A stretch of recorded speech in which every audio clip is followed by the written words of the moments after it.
convidá-los, se possível for, ficarem em pé. Se você preferir a sua Bíblia, Mateus, capítulo 7. Pode ser colocado na tela também, Mateus 7, somente um versículo. Amém, irmãos? Mateus capítulo 7, versículo é o versículo 12. Nesse versículo, que você talvez conheça bem, Jesus pega toda a Bíblia e resume num versículo. Isso é para quem quer viver a verdade do Evangelho. Ele diz o seguinte: portanto, tudo o que vós quereis que os homens vos façam, fazei-o vós também a eles, pois esta é a lei. Esta é a lei e os profetas. Amém? Amém. Vamos orar. Eterno Deus, em tua graça, em tua permissão, teu amor, misericórdia, uma partícula da tua igreja está nesse tempo, nessa terra. Eu sei que você conhece a gente, portanto, a começar de mim, eu tenho a certeza que todos estamos aqui, ó Deus, baseados na tua graça, na tua misericórdia. Nenhum de nós estamos aqui por merecimento, por capacidade, por um alto nível de fidelidade, mas porque o Senhor é bom e é misericordioso. Mas cada oportunidade que o Senhor nos dá de estar aqui é uma oportunidade de crescimento, de amadurecimento, de conhecimento da verdade e, portanto, de libertação. Meu Senhor, alcance a minha vida nessa noite, alcance cada vida nesse lugar, que tuas bênçãos, Senhor, sejam derramadas abundantemente sobre cada coração. Ao término desse culto, ó Deus, a glória seja dada somente a Ti, Senhor, mas que haja resultado real em minha vida, resultado real em nossas vidas, que possamos crescer naquilo que vamos ouvir, para viver os teus propósitos nessa terra, enquanto estivermos aqui nessa terra como igreja. Seja conosco, ó Deus, em nome de Jesus. Amém e amém. Sente, queridos, por favor. Bem, amados irmãos, como eu já disse, é bom estarmos aqui, é bom estarmos na presença do nosso Deus. Há momentos, irmãos, que a gente escuta uma frase que ela é bonitinha, mas ela não é a verdade. Acho que você talvez já disse essa frase, talvez você até já ouviu várias vezes, que a palavra de Deus se renova a cada manhã. Essa frase não é certa, porque renova a cada manhã a misericórdia de Deus. A palavra de Deus é sempre a mesma coisa. E a ideia de misericórdia é que a cada manhã que você acorda, a cada manhã que eu acordo, Deus está falando assim, ó, não importa como você veio ontem, se você foi certinho, se você foi imperfeito, eu estou lhe dando uma nova para recomeçar. Portanto, quando você ouvir de novo que a palavra de Deus se renova, na realidade não é a palavra que se renova, é a misericórdia. Amém? A palavra de Deus é eterna, ela continua sendo a mesma todos os dias, ela não tem esse processo, sim, a ação de Deus em misericórdia por mim e por você. Por que começa assim, irmãos? Se Deus assim quisesse e colocasse todos nós no único lugar, todos nós que dizemos ser cristãos, todos nós que dizemos crer em Jesus, e colocasse no telão a nossa história de vida cristã, em todos os sentidos, diante de todas as pessoas, colocasse a minha, por exemplo, diante de vocês, e colocasse a de vocês diante das demais pessoas, talvez a gente teria vergonha de ficar no lugar. Porque é como se Deus fosse expor as nossas falhas para os outros. E Deus não faz assim. O que Deus faz na realidade é mostrar a cada dia as minhas falhas para mim mesmo. Não na intenção de, ao mostrar a minha falha, me condenar, mas mostrar a minha falha para me aperfeiçoar. Ou seja, Ele mostra a mim aonde é que eu não estou correto. E abra sua Bíblia aí em Timóteo, por exemplo. Em Timóteo, na segunda carta, eu quero ser bastante objetivo com esse princípio da palavra que nós estamos compartilhando com vocês. Na segunda carta, capítulo 3, um texto muito conhecido, diz a palavra do Senhor, capítulo 3 da segunda carta, versículo 16, o seguinte: toda a Escritura, ela é divinamente inspirada. Quando esse texto diz que é divinamente inspirado, está dizendo o seguinte: toda a Escritura, ela nasce do coração de Deus. E ao Deus inspirar a Escritura, Ele tem como propósito ensinar. Ensinar nada mais é do que nos dar conhecimento daquilo que a gente não tinha. Só que haverá momentos que Ele vai ter que também usar a Escritura para nos repreender. Em outras palavras, Ele vai nos confrontar com os nossos erros e deixar claro: Tiago, você está errado. Ele nunca vai aplaudir os meus erros, mas Ele não vai fazer isso mais uma vez para me expor, porque Ele vai ter um propósito: me corrigir. Aleluia. Ao corrigir-me, olha o que Ele vai fazer na sequência: Ele vai me instruir em justiça, ou seja, Ele vai me ensinar a maneira correta de se viver. Aí vem o 17. Qual o propósito que Deus faz tudo isso? Versículo 17, juntos. Para que o homem de Deus seja perfeito. Para aí um pouquinho. Vamos ler de novo essa parte. Para que o homem de Deus seja perfeito. Então para aí, pensa comigo. Ele inspirou as Escrituras Sagradas para mim, Senhor. E você que está aqui nessa noite e que vai estar por mais 10, 20, 30, 50, 100, 1000 noites, entenda isso. Ele inspirou para ensinar você, ensinar a cada um de nós. Na sequência, Ele vai então confrontar os nossos erros, e Ele vai também nos corrigir para que a gente possa viver da melhor maneira possível. Então Ele vai nos aperfeiçoar. Termina o versículo: perfeitamente preparado para toda boa obra. É impossível eu viver toda boa obra sem que Deus me corrija, sem que Deus corrija você. Amém? Quando Deus inspirou Moisés a escrever, mas antes de escrever, Ele mesmo falou toda a lei. Ele disse toda a lei, por exemplo, dos 10 mandamentos, para que todos escutassem. E depois, quando Ele dá toda a lei que é escrita por Moisés, Ele tinha como propósito então que Moisés fosse um canal de ensino detalhado dos propósitos que há embutido em cada um dos 10 mandamentos.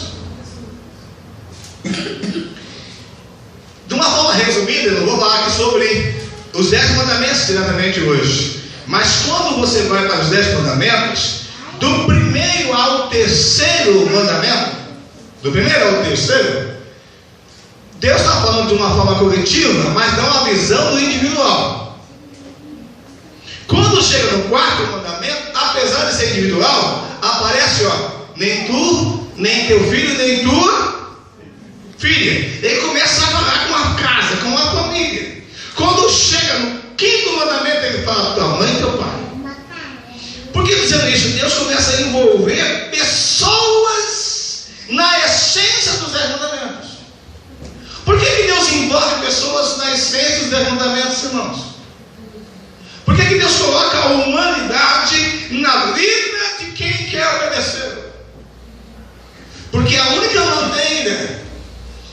de nós provarmos na vida prática que amamos a Deus é 1 João capítulo 4. A única maneira de nós provarmos que amamos a Deus, 1 João capítulo 4, vamos lá na tela, vamos ver na Bíblia, se você se puder também, mas a gente vai acompanhando aí na palavra de Deus. Vamos lá, versículo 20. Se alguém disser, eu amo a Deus e odeio a quem? a Deus, O que essa pessoa é? Então você imagine o que Deus está dizendo através dessa palavra. Está dizendo, Tiago, você pode se apresentar diante de mim, você pode dizer que me ama, porém se você não amar ao seu irmão, você é? E o texto continua, pois quem não ama a seu irmão, a quem? Viu? Não pode amar a Deus a quem? No Monte Sinai o povo não viu a Deus, mas ouviu a Deus. Amém, irmãos? Ouviu a Deus. E quando Deus orienta, então todo esse ensino, Deus quer, Ele quer, de uma forma prática, Ele quer não só que eu o ame, mas que eu vivencie o amor que Ele tem por mim junto ao meu próximo. Mas quem é o meu próximo? O primeiro próximo que eu tenho sem entender quem é, quando chega ao nascimento, eu não entendo bem quem é o meu próximo. Mas sabe quem é o primeiro próximo que eu vou conhecer da convivência? São os meus pais. Só que eu sou uma criancinha que não entendo nada sobre o que é amor. Só que tem um detalhe. É através dos meus pais que eu vou conhecer o que é amor. Por quê? Porque os pais têm a missão de representar Deus junto aos filhos. É através dos pais que o amor de Deus é reconhecido de uma forma crescente pelos filhos. Só que com o passar dos dias, vem quem? É cada caso um caso. Vem o meu irmão, vem o meu irmão biológico. E aí eu vou ter uma dificuldade. Por quê? Porque dentro da minha convivência física com os meus pais, enquanto eu sou filho único, eu sou um ser meio egoísta. O amor é só para mim. Ah, mas quando chega o meu próximo, que é o meu irmão, eu vou ter que saber aprender a dividir. Sem achar que eu estou perdendo. Na realidade eu estou compartilhando. Eu vou compartilhar o carinho de meu pai, o carinho da minha mãe com o meu irmão. Eu não vou sentir que meu pai, que meu irmão, que minha mãe pertence somente a mim, mas também aos meus irmãos biológicos. Só que com o passar do tempo eu vou conhecer quem? Na convivência, cada caso um caso, eu só um exemplo para vocês. Eu vou conhecer o meu vizinho. E quem é o meu vizinho?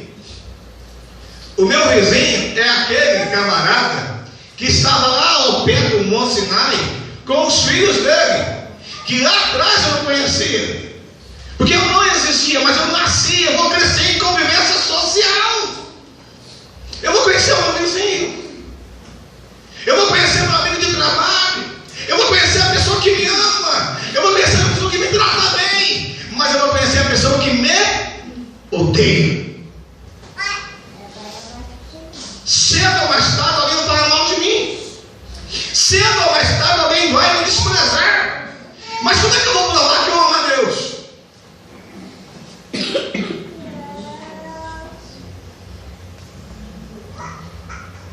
Amando ao meu.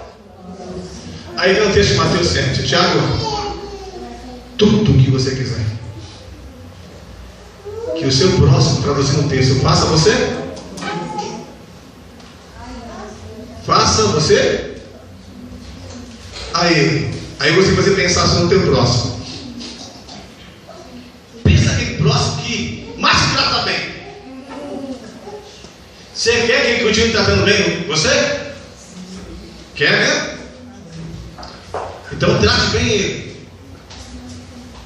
Nunca espere que ele continue tratando você bem.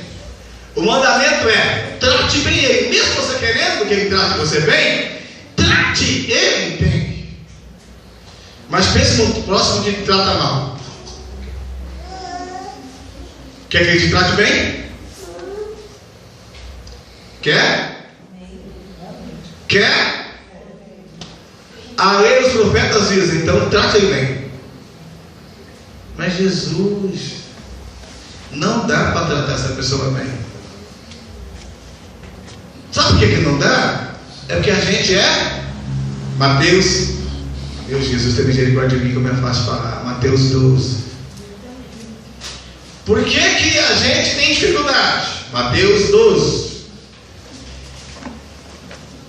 Quando Jesus falou em Mateus 12, ele diz o seguinte: amém?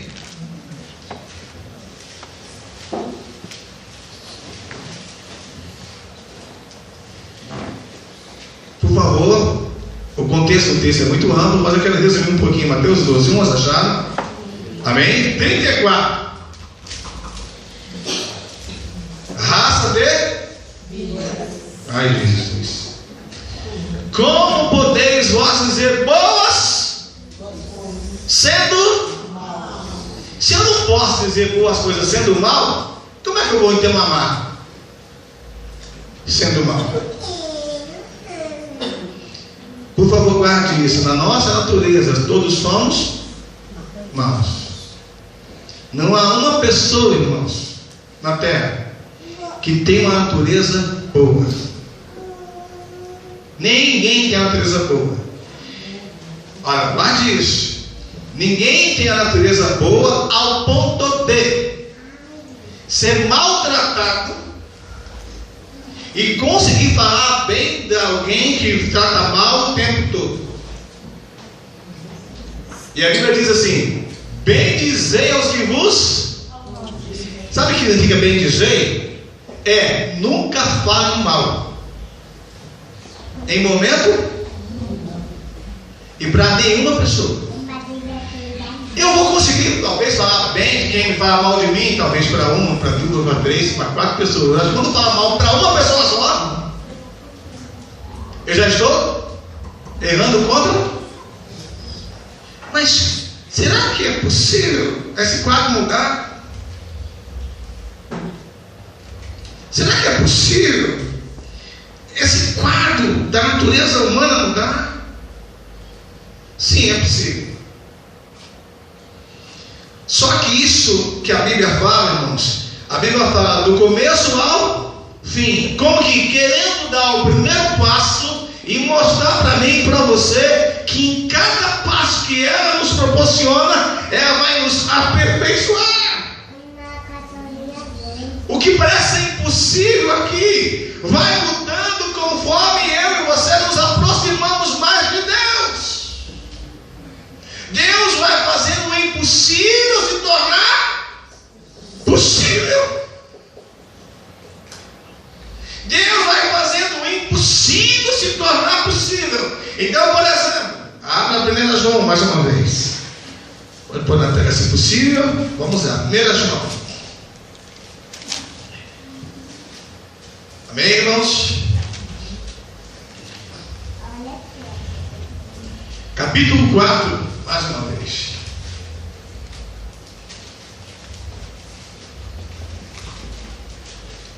Amém?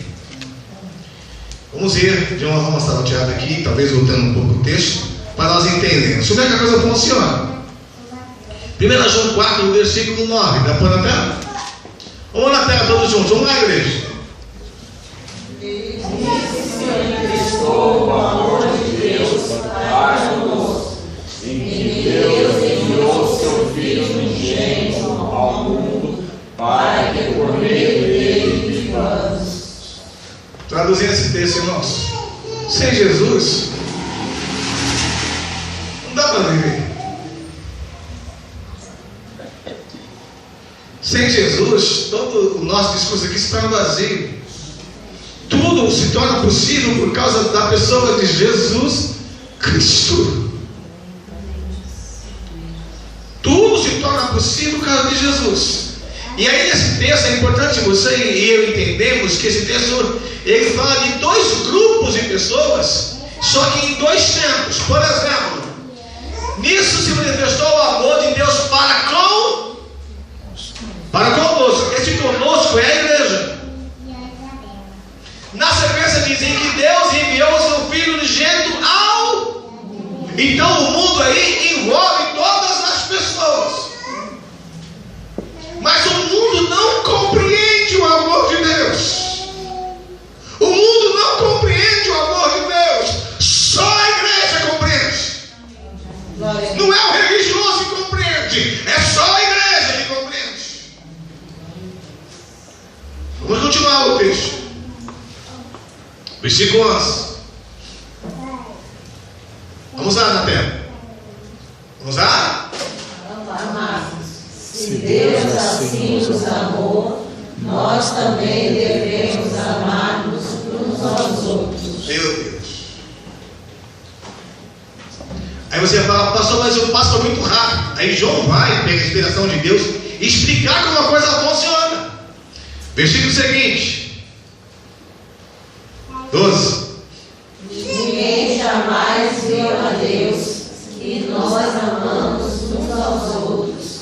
Deus permanece em nós, e o seu amor é em nós aperfeiçoado. O seu amor em nós é aperfeiçoado. Em outras palavras, ele vai nos aperfeiçoando porque ele permanece em nós. Glória a Deus. Se Deus não permanecesse em você, se Deus não permanecesse em mim, se Deus não permanecesse em nós, mesmo nós sendo vários, nenhum de nós estaríamos aqui essa noite. Porque não há ninguém perfeito aqui dentro. Todos estamos sendo aperfeiçoados por Deus. Esse é o trabalhar de Deus. Agora vamos voltar ao versículo 7. Vou voltar ao 7 para entender o processo como é que funciona. Vamos lá, gente. Amados, amemos uns aos outros, porque o amor é de Deus, e todo que ama é nascido de Deus e conhece a Deus. Percebeu aí que existem dois pontos aqui importantes nesse final desse texto? Só ama a pessoa que é nascida de Deus. Então ele está falando de pessoas que nasceram de novo. Não é de pessoas frequentadores de templos, não de pessoas que cantam e que oram, mas que nasceram de novo. Que é muito mais que cantar e orar, irmãos. É muito mais que decorar versículos da Bíblia. Está falando de uma experiência de um novo nascimento. Está falando de mudança de mente, mudança de sentimento, mudança de caráter, proporcionado por Deus. Vamos continuar, versículo 8. Aquele que não ama não conhece a Deus, porque Deus é amor. Eu posso conhecer os 10 mandamentos de cor, mas só vou amar se eu conhecer o dono dos mandamentos. Amém, irmãos? Então qual é o nosso grande problema? É que nós não conhecemos o dono dos 10 mandamentos.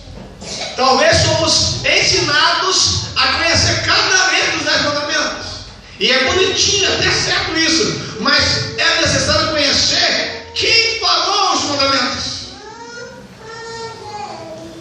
Quando passamos a conhecer a Deus, aí passamos a amar verdadeiramente falando. E tudo isso é um processo na sua vida. Eu não sei se você já sentiu isso. Se sentir, fica quietinho aí. Sabe aquele dia que você se sente Você não vale exatamente nada. Não é questão de saber, é sentir. É aquele dia que você senta aqui como se você fosse pior do que tudo. E Deus ainda assim se revela dizendo que te ama.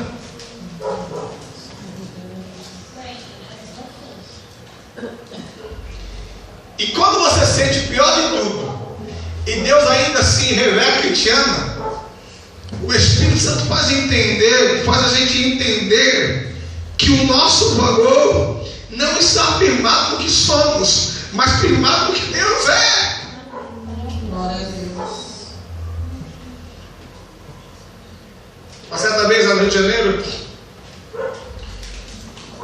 conversando com os irmãos da congregação, eu parei em frente a uma casa, houve duas residências, e de uma forma comparativa, eu tinha uma casa um pouco feia e uma casa um pouco mais bonita. Eu olhei, irmão, se você tivesse 100 mil reais agora para comprar uma das duas casas, você compraria mais feia ou mais bonita?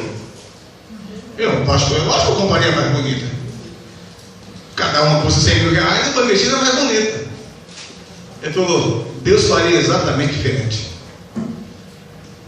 Ele compraria mais feio, porque Ele sabe que Ele é capaz de restaurar muito mais do que os 100 mil reais que Ele investiria para comprar. Amém. Glória a Deus. Deus comprou você baseado no que Ele é. Deus nos comprou baseado no que Ele é. E baseado no que Ele nos é, no que Ele é, ao versículo 19, do mesmo capítulo de João. Vamos lá, na terra. Vamos lá, igreja. Nós amamos porque Ele nos amou primeiro. E quando foi que Deus amou você? Quando foi que Deus me amou? Sabe quando foi que Ele nos amou, irmãos? Antes mesmo de nós nascermos, antes da nossa própria existência. O único amor entre os seres humanos que Deus chega a usar para comparar o amor que Ele tem por nós é o amor de mãe. E qualquer mãe que está aqui vai entender o que eu vou dizer. Então tenta imaginar Deus pensando em você sem você existir. E Deus fala, já ama. Você não existe, mas Deus fala, já ama. Já ama. Quando, dentro do processo, a mulher está grávida e ela começa a conviver com aquele ser dentro dela, cresce dentro dela um sentimento emocional tão fantástico que, se ela tentar explicar, ela não consegue explicar para a pessoa que está ao lado dela entender, porque está sendo gerado dentro dela. Ela convive com aquele ser dentro dela, ela caminha com aquele ser dentro dela, ela dorme com aquele ser dentro dela, ela pega ônibus, pega trem, pega metrô, caminha, vem à igreja, dá onde for, aquele ser está com ela, ela come aquele ser o tempo todo, e todas as ações ela vai marcando a vida dela. E na hora que vai nascer, misericórdia, parece ser o pior momento da história dela. Ela grita, ela vai, pede socorro a Deus, mas não tem jeito. Só que é um detalhe: quando o médico pega a criança e dá nas mãos dela, é um momento sem palavras. E as irmãs sabem o que eu estou dizendo. É um momento marcante. E na hora que a criança vai para o braço da mamãe, tem uma sintonia divina. Por quê? Porque durante todo o período de gestação, a mãe conversou com aquela criança, e a criança entendia, não sei lá como, mas entendia. Porque é um processo divino. Agora imagine Deus. Como é que Deus amou você? Como que Deus nos amou, irmãos? Quando o homem pecou, após Deus ter dito para o homem, se comer, morre, Satanás pensou assim, agora Deus vai ter que acabar com o homem, porque Ele disse que vai. certo em morrer. Só que antes de formar, o homem, Deus já o amava. E quando o homem então experimenta a experiência do pecado, alguém morre. Mas quem morre é o Cordeiro de Deus que tira o pecado do mundo. Por causa do amor que Deus revelou por todos nós. Aí presta atenção. Você já sentiu o amor de Deus por você? Esse é o amor que Ele quer que você tenha pelo seu próximo. Por que Ele me ama tanto? Por que Deus te ama tanto? Porque Ele é o que é. E só quem está nele vive o que Ele é. Amar, irmãos, amar sem acepção de pessoas é entender que Deus amou a todos e ama a todos. Deus ama quem, em aspas, não pecou, e ama, em aspas, quem pecou. Deus ama. Então, se eu sou quem pequei, Deus me ama. Amém? Amém? Amém. Se você é quem pecou, Deus. E como que você vai então agora vivenciar o amor que Deus tem por você? Amando a todos. E como é que Deus nos ama? Perdoando. Como é que Deus nos ama? Estendendo as mãos quando caímos. Como é que Deus nos ama? Nos consolando. Como é que Deus nos ama? Nos fortalecendo. Como é que Deus nos ama? Não nos deixando só. Não nos rejeitando. Como que Deus nos ama? Nos compreendendo. E como devemos amar o nosso próximo? Não rejeitando, perdoando, não abandonando, não ignorando, mas sendo canal de bênção para o nosso próximo. Sendo canal de bênção para o nosso próximo. E como que vamos ser um canal de bênção ao nosso próximo? Vamos para o texto inicial do culto. Se você esqueceu, Colossenses 3. Vamos pôr na tela para irmos juntos, Colossenses 3. E a gente vai chegando ao final dessa reflexão, amor ao próximo. Vamos lá na tela. Amém? Colossenses 3, 12. Vamos juntos na tela, queridos, em nome do Senhor Jesus. Vamos lá? Revestidos, pois, como eleitos de Deus, santos e amados. Parou.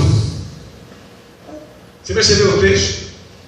Traduzindo você que é um escolhido de Deus, você que é um santo de Deus, você que é um amado de Deus, revista-se. De quê? Olha o texto, vamos lá. Como passivo. Benignidade, humildade, mansidão e longanimidade. Cada um de nós devemos, eu vou ler nessa tradução da terra, vamos juntos aí, irmãos, nessa terra, vamos lá. Revestidos, pois, como eleitos de Deus, santos e amados, de coração, meu Pai amado, vai, humildade, mansidão, longanimidade. Deus Jesus querido. Sabe o que é longanimidade, irmãos? É longo ânimo. É nunca perder o ânimo com relação ao teu próximo. Sabe aquela ideia que alguns de vez em quando falam? Esquece isso aí. Esse aí não vale nada. Esse aí é um zero à esquerda. O longo ânimo nunca visualiza a pessoa dessa forma. Vê ali na pessoa uma pessoa amada por Deus. O texto vai continuar, 13.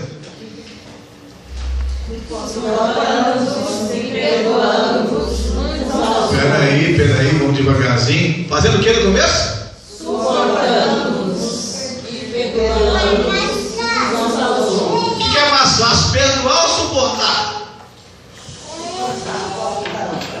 Se quiser, só uma não basta.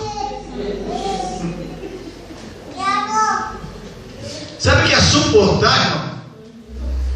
Meu Jesus, tenha misericórdia de mim. Meu Pai, me ensine e me ajuda. Sabe o que é suportar? É não rachar, é não romper, não quebrar. E quando você vê um prédio muito gigantão assim, você tenta imaginar qual é a carga que a estrutura dele está suportando. É uma carga aparentemente suportável, insuportável, mas está que foi bem feito. Sabe como você e eu suportamos uns aos outros e perdoamos uns aos outros? Meu Deus amado, tem misericórdia. Sabe como? Daqui a pouco a gente volta nesse texto para tentar finalizar. Olha como que a gente suporta. Efésios 4. Efésios 4. Vamos lá, igreja. Versículo 1. Ó, pois Deus, prisioneiro do Senhor, que andeis como é digno da vocação com que foste chamado. Versículo 2. Com toda a humildade e mansidão, com longanimidade, suportando-vos uns aos outros em amor. Não é só suportar. É em amor. Sabe quem te dá a estrutura para suportar? É o amor. Quem nos dá condições de suportar uns aos outros é o amor. E quem é o amor? É Deus. Glória a Deus. Glória a Deus. E aí, quem é a rocha da igreja? É Deus. Quem não se quebra? É Deus. Quem te segura? É Deus. Sem Deus nós não vamos suportar. Mas sem Deus, que é o amor em essência, somos habilitados, somos capacitados para suportarmos uns aos outros. Não é você me suportar, é eu suportar você e você me suportar também. Porque todos somos falhos. Aí eu não julgo você, você não me julga. Mas ajudamos uns. Volta para o texto de Colossenses. Misericórdia, Jesus. Vamos lá. Depois de você se revestir de todo o pacote que já foi falado, vem o versículo 13 e manda você então eu fazer o quê? Colossenses 3. Vamos lá, voltar ao Colossenses 3. Vai. Se alguém tiver queixa contra o outro, continua. assim como o Senhor vos perdoou. Parou. Pensa como foi que o Senhor te perdoou. Pensa aí. Quantas vezes vem sem jeito, você chega a Deus me perdoa. Estou sem jeito. Quantas vezes eu cheguei sem jeito para Deus? Eu falei, Deus, tem misericórdia, me perdoa. E Deus olha para mim com mais de graça e fala assim: te perdoo, Tiago. Aí eu sou ensinado aqui nesse texto: Tiago, é exatamente como perdoa você que você vai fazer a quem? Aos outros. E quem são os outros? Meu Jesus amado, é o meu próximo. Amém? Se você perdoar o primeiro próximo, se prepare para o segundo, para o terceiro, para o quarto, para o décimo, para o 10º. Eu não vou suportar. Deus te capacita. Deus te capacita. Meu Deus, não vou suportar. Deus te dá força. Posso todas naquele que fortalece. Não é a gente que pode, mas é Ele que nos fortalece. Só que o texto vai continuar. Depois de suportar, depois de perdoar, vem o versículo 14. Vamos lá? E sobre tudo isto,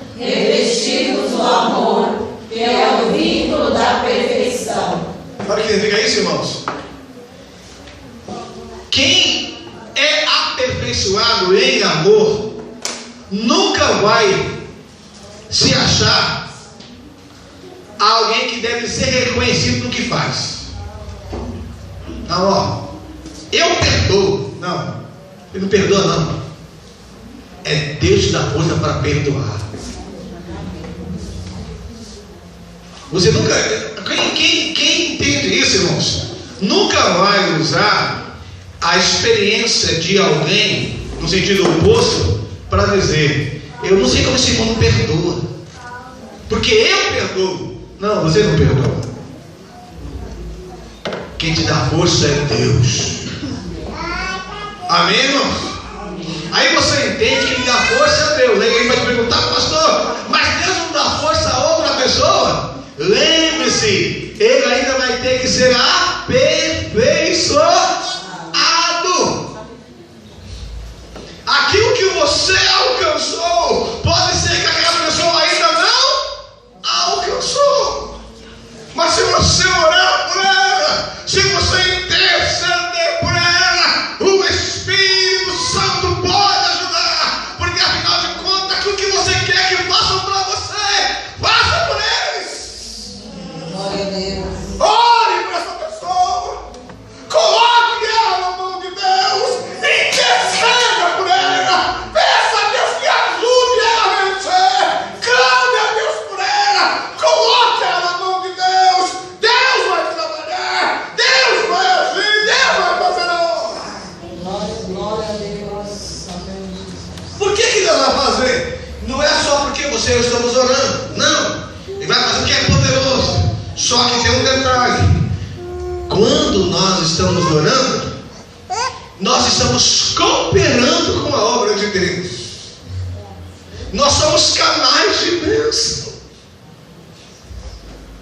Aleluia. Somos canais de bênção. E aí, vamos sequência ao texto finalizarmos. Olha o que vai acontecer. Versículo 15. Vamos lá? Para a qual também foste chamados em o ouro, domine em vossos corações. Sede agradecidos. Quando tudo isso acontecer, o que vai fazer com a gente? Nós teremos em nosso coração a paz de Cristo. Essa paz vai dominar os nossos corações. E seremos sempre a quem, igreja? A Deus. Quem é que faz a obra?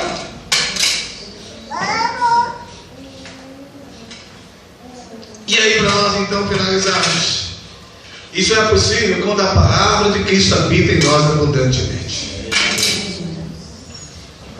Irmãos, abundantemente não é cheio. Guarde isso. Abundantemente não é cheio. Cheio só fica cheio. Abundante é continua enchendo ao ponto de transbordar.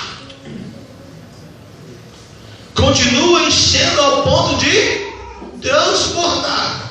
E quando transborda, alcança as pessoas que estão ao seu redor. E quem é que está ao redor? É o teu próximo. Entre o teu próximo vai ter o próximo que te trata bem, que te ama, que te quer bem. Mas vai ter o próximo, muitas vezes, vai ser um canal de guerra. Mas quando você e eu somos revestidos da natureza divina, a palavra começa a transbordar. Em outras palavras é o seguinte: na sua, na minha, na nossa conversa sobre o nosso semelhante, seja ele o que nos ama ou que nos odeia, nunca vai haver uma palavra que não vai produzir edificação. Tudo que nós vamos falar vai beneficiar todas as pessoas que vão ouvir. Amém, irmãos?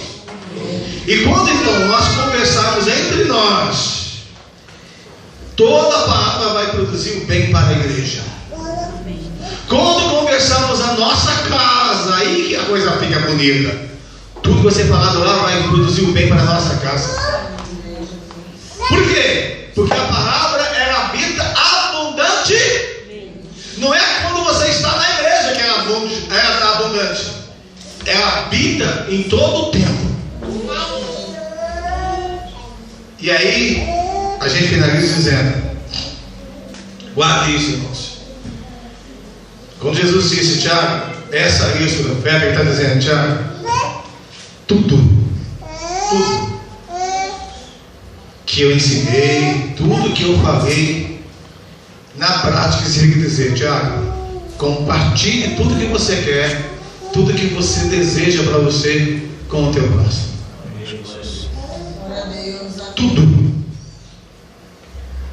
Porque a essência da lei é viver o que eu te peço. Que Deus abençoe você, meu irmão. Que Deus nos abençoe. Afinal, nunca se esqueça: o primeiro grande mandamento que já veio falado pelo eu é amar a Deus em todo. E o segundo mandamento é amar ao teu próximo como a você mesmo. Que Deus nos abençoe. Ficamos em pé.